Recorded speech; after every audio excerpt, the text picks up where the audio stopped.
दिल्ली में कोरोना पर गृह मंत्री अमित शाह सीएम केजरीवाल के साथ बैठक कर रहे हैं। इसमें महामारी पर चर्चा हो रही है। शाम 5 बजे अमित शाह दूसरे राउंड की बैठक करेंगे, जिसमें सीएम, एलजी के साथ ही दिल्ली के तीनों मेयर मौजूद रहेंगे। पीएम मोदी ने कोरोना वायरस की रोकथाम और उसके बचाव को लेकर प्रधानमंत्री आवास पर समीक्षा बैठक की। 28 जून को प्रधानमंत्री नरेंद्र मोदी मन की बात करेंगे, लोगों से सुझाव मांगे गए। देश में पिछले 24 घंटे में 11,929 नए कोरोना केस आए हैं। 311 लोगों की मौत हुई है। देश भर में कुल केसेस 3,20,922 हो गए। 1,49,000 सक्रिय हैं। 1,62,000 लोग ठीक हुए।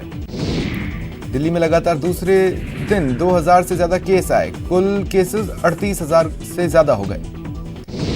वहीं मरने वालों की संख्या 1,271 हो गई। एक दिन में 57 लोगों ने दम तोड़ा। दिल्ली में श्रम मंत्रालय के 24 अधिकारी कोरोना पॉजिटिव मिले। श्रम मंत्रालय को 2 दिन के लिए सील किया गया। दिल्ली में कंटेनमेंट जोन की संख्या बढ़कर 241 हो गई है। 66 जोन को अभी तक डीकंटेन किया गया है। दिल्ली सरकार ने नया फरमान जारी कर 10 से लेकर 49 बेड के सभी नर्सिंग होम्स को कोविड नर्सिंग होम घोषित किया। महाराष्ट्र में 24 घंटे में कोरोना से 113 लोगों की मौत हो गई। कुल मौत का आंकड़ा 3,813 हो गया। महाराष्ट्र में 24 घंटे में 3,427 नए केस आए। कुल केसेस 1,04,568 हो गए। यूपी में एक दिन में 20 लोगों की मौत, कुल 385 लोगों की जान गई है। ओडिशा के पुरी में भगवान जगन्नाथ की रथ यात्रा का आयोजन 23 जून को होगा। इस दौरान कोरोना को देखते हुए रथ को मशीन या हाथी जैसे अन्य माध्यमों से खींचा जाएगा। जम्मू कश्मीर के पुंछ में पाकिस्तान की ओर से की जा रही गोलीबारी की चपेट में आकर भारत का एक जवान शहीद हुआ। 2 गंभीर रूप से घायल हैं। भारत ने नेपाल के नए मानचित्र पर ऐतराज जताया। कहा, लिपुलेख, कालापानी व लिपियांधुरा पर नेपाल के दावे के पीछे कोई साक्ष्य नहीं है। मध्य प्रदेश के राज्यपाल लालजी टंडन की तबीयत बिगड़ने के बाद उन्हें मेदांता अस्पताल में भर्ती कराया गया है। जयपुर के जेडब्ल्यू मैरियट में दोपहर 12 बजे विधायकों को गांधी फिल्म दिखाई जाएगी। शाम को सांस्कृतिक कार्यक्रम होंगे। छत्तीसगढ़ के स्वास्थ्य मंत्री राजस्थान में राज्यसभा चुनावों में पर्यवेक्षक टीएस सिंहदेव ने खाद्य मंत्री रमेश मीणा की नाराजगी की बात मानी। उन्होंने कहा, परिवार में किसी की भावना आहत होती है तो नाराजगी स्वाभाविक है। मरुधरा में पिछले 12 घंटे में 131 नए केस आए हैं। कुल केसेस 12,532 हो गए। एक दिन में 4 नए लोगों की मौत हुई। कुल मौतों का आंकड़ा 286 हो गया। रिकवरी रेट 75% से ज्यादा है। एसीएस रोहित कुमार सिंह ने बताया, रिकवरी रेट 75.3 पर पहुंच गया है। करौली जिला मुख्यालय पर जगदम्बा कॉलोनी निवासी युवक के कोरोना पॉजिटिव आने के बाद हड़कंप मचा है। संक्रमित युवक कैलादेवी पीएचसी में अकाउंटेंट है।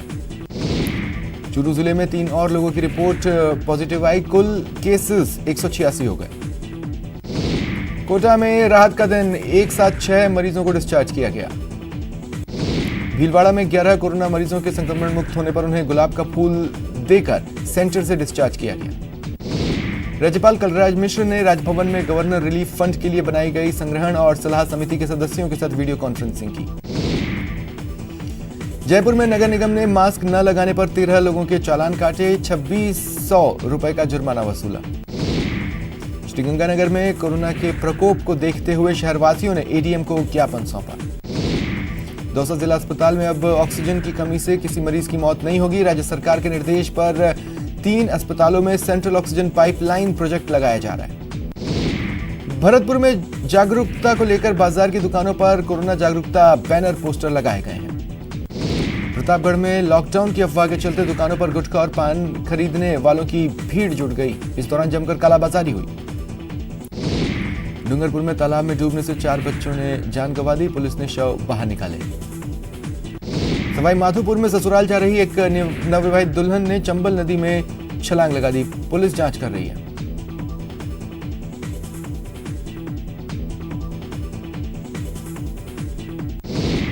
पोखरण क्षेत्र के बड़ली गांव में एक व्यक्ति ने शुक्रवार रात टांके में कूदकर आत्महत्या कर ली।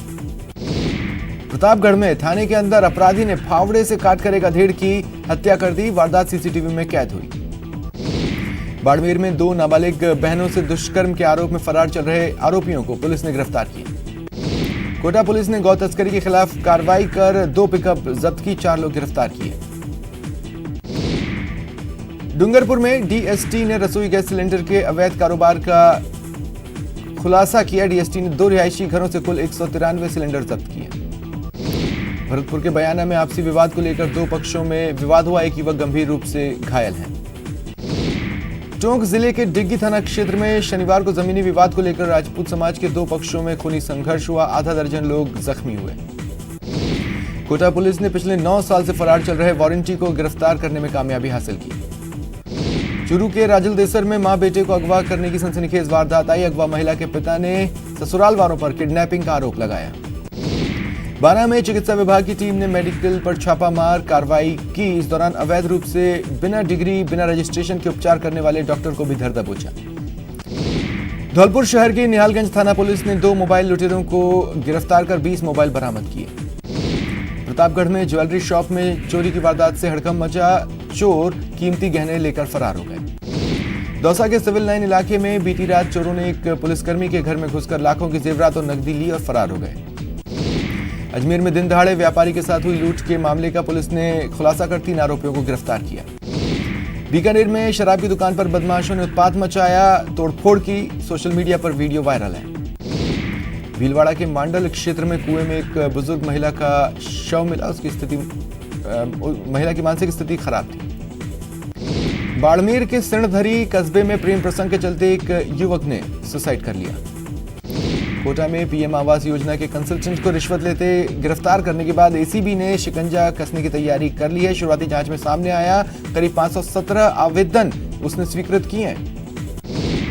बांसवाड़ा में पूर्व राज्य मंत्री भवानी जोशी के होटल निर्माण में अनियमितता पाई गई। एसीबी ने पूर्व राज्य मंत्री पूर्व सभापति राजेश टेलर के खिलाफ मामला दर्ज किया। उदयपुर में अतिक्रमण के खिलाफ निगम की कार्रवाई, स्वरूप सागर झील के किनारे बहुमंजिला भवन की 3री मंजिल गिराई। बाड़मेर में पंचों ने तुगलकी फरमान सुनाया। दुष्कर्म मामले में राजीनामा नहीं करने पर एक परिवार को समाज से बाहर कर उसका हुक्का पानी बंद कर दिया। उदयपुर में बेकाबू ट्रेलर ने 3 वाहनों को टक्कर मारी, 5 लोग घायल हुए। बीकानेर के महाजन में आज सुबह 2 ट्रकों में आमने सामने टक्कर हो गई। एक ट्रक का आगे का हिस्सा पूरी तरह क्षतिग्रस्त हो गया। जयपुर के चाकसू में सड़क हादसे में एक युवक की मौत हो गई। शव पोस्टमार्टम के लिए चाकसू मोर्चरी में रखवाया गया। अलवर में उद्योग नगर थाना क्षेत्र में एक बाइक को ट्रक ने टक्कर मार दी, बाइक सवार की मौके पर ही मौत हो गई। कोटा के कासमपुर में एक बेकाबू ट्रैक्टर घर के अंदर जा घुसा, 9 साल की लड़की की मौत हो गई, 3 लोग घायल हैं। बीकानेर में कचरे के बाड़े में आग लगने से हड़कंप मचा, दमकल की टीम ने आग पर काबू पाया। जोधपुर जिले के सोलिया गांव के तालाब में सैकड़ों की संख्या में मरी हुई मछलियों की खबर सामने आई है, गांव वालों में खौफ है। कोरोना के खतरे को लेकर मार्क्सवादी कम्युनिस्ट पार्टी ने केंद्र सरकार को घेरने की तैयारी की है। सीपीएम ने देश भर में 16 जून को प्रतिरोध दिवस मनाने का फैसला लिया। टिड्डियों से निपटने के लिए अब राज्य सरकार रिटायर्ड कर्मचारियों को संविदा के आधार पर भर्ती करने की तैयारी कर रही है। कृषि विभाग के परिपत्र पर बवाल भी शुरू हो गया है। बीकानेर में शराब दुकानों पर लगातार हो रही आपराधिक वारदातों के विरोध में शराब ठेकेदारों ने कलेक्ट्रेट पर प्रदर्शन किया। अजमेर में शराब ठेके के विरोध में आशागंज क्षेत्र के लोगों ने कलेक्टर को ज्ञापन सौंपा। जयपुर के इंदिरा बाजार में भीषण अग्निकांड मामले में व्यापारियों ने मुआवजे की मांग उठाई। उदयपुर शहर के कर्फ्यूग्रस्त इलाके में छूट लेकर असमंजस की स्थिति बनी हुई है। प्रशासन ने 22 मोहल्लों में 26 जून तक कर्फ्यू बढ़ाने का फैसला लिया, जिसके विरोध में व्यापारियों ने प्रदर्शन किया। राजस्थान कर्मचारी चयन बोर्ड द्वारा पैरामेडिकल संवर्ग के पदों के लिए भर्ती निकाली गई है, जिसमें लैब टेक्नीशियन के 1119 और सहायक रेडियोग्राफर के 1058 पद शामिल हैं। सवाई माधोपुर में जिला कलेक्टर ने शनिवार को रणथंभौर रोड क्षेत्र में चल रहे मनरेगा के कार्यों का औचक निरीक्षण किया। चित्तौड़गढ़ शहर के निजी कॉलेज में शनिवार को एएसआई भर्ती परीक्षा का आयोजन हुआ। 120 अभ्यर्थियों ने परीक्षा दी। कोटा में राजकीय कला महाविद्यालय के छात्रों ने बिजली बिल माफ करने की मांग को लेकर विरोध प्रदर्शन किया। उदयपुर में मानसून की पहली बारिश को देख नगर निगम ने मदर नहर में सफाई का काम तेज कर दिया है। गुजरात में मानसून ने दस्तक दी। अहमदाबाद शहर में रात भर बारिश हुई, कई जगहों पर सड़कें लबालब हो गई। उदयपुर जिले में लगातार बारिश के बाद कई जगहों पर सड़कों पर पानी भर गया। सबसे ज्यादा बारिश सराड़ा में हुई। बीकानेर के सीमावर्ती क्षेत्र खाजूवाला में मौसम शनिवार को बदला। तेज गर्मी के बाद मौसम में आए बदलाव के चलते जमकर बादल बरसे। कोटा शहर में उमस भरी गर्मी का दौर रहा। शहर का अधिकतम तापमान 41.8 डिग्री रिकॉर्ड हुआ। बूंदी में एक किसान ने खाली पड़ी 10 बीघा जमीन पर नवाचार कर मूंग की बुआई की। उन्हें अपार सफलता मिली। पूर्व दिग्गज क्रिकेटर सुनील गावस्कर ने कहा, कोरोना के बाद जब क्रिकेट मैच होंगे तो हर खिलाड़ी के लिए एक नई दुनिया में जीने जैसा होगा। पूर्व Pakistani cricketer Shahid Afridi corona positive पाए गए। 40 वर्षीय ऑलराउंडर ने खुद अपने ट्विटर पर इस बात का खुलासा किया। भारत के सबसे उम्रदराज प्रथम श्रेणी क्रिकेटर वसंत राय जी का निधन हो गया। उन्होंने मुंबई में आखिरी सांस ली। भारत और ऑस्ट्रेलिया के बीच खेले जाने वाली टेस्ट सीरीज में दर्शकों की मौजूदगी की उम्मीद बढ़ गई है। ऑस्ट्रेलियाई प्रधानमंत्री स्कॉट मॉरिसन ने कोरोना वायरस पाबंदियों में और ढील देने का ऐलान किया। भारतीय फुटबॉल टीम को औसत प्रदर्शन के बावजूद फीफा की रैंकिंग में कोई नुकसान नहीं हुआ। फीफा की ओर से जून के लिए जारी ताजा विश्व रैंकिंग में भारतीय टीम 108वें स्थान पर कायम है। रुकते हैं ब्रेक के लिए।